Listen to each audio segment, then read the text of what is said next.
Hey fam, so I just made a video explaining why it's super important to specify raw versus cooked.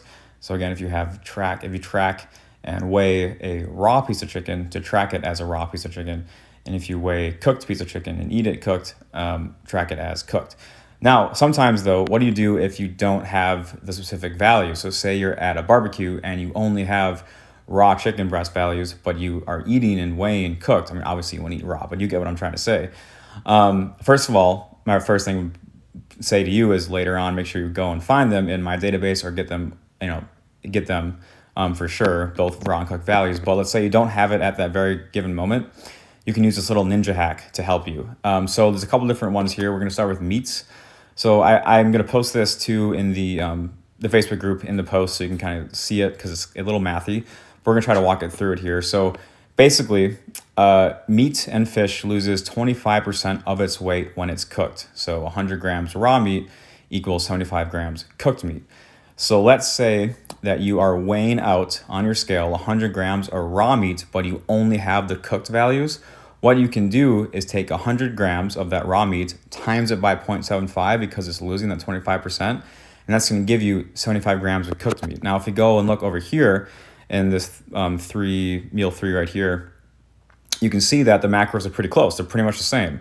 So 100 grams of raw meat is 109 calories and 21 grams of protein, and 75 grams of cooked chicken is 118 calories and 23 grams of protein. Now, it's a little different.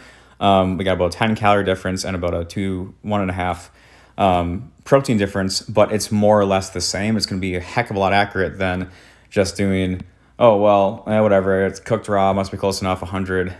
And then, oh, look at that. Now we are off. Now we're almost 10 grams of protein off and about 50 calories off.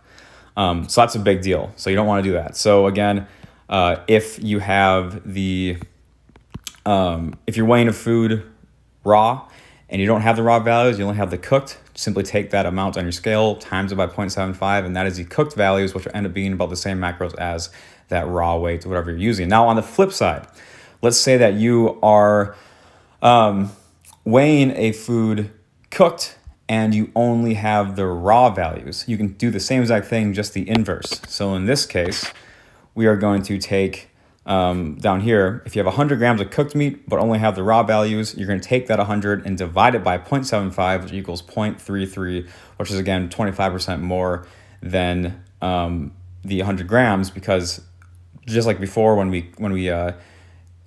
take a raw meat and cook it, it loses 25%. If we need to get those macros back, if we kind of convert it from cooked to raw, we need to add that, not macros back, take the weight back. We need to add the weight back in, theoretically, to get the same values. That sounded confusing. It's going to make a lot more sense once you see it right here.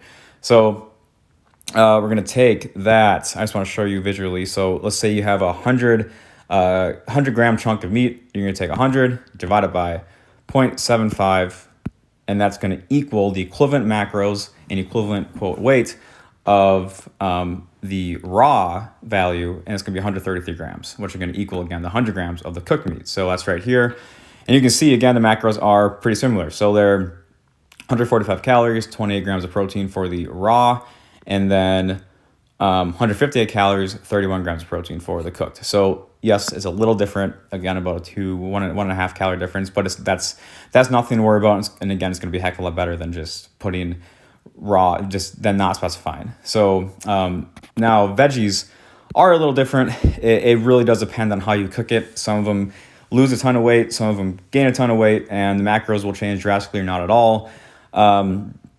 So in this case, I would recommend just finding the values online. A little trick here I said before, but I'll say it again.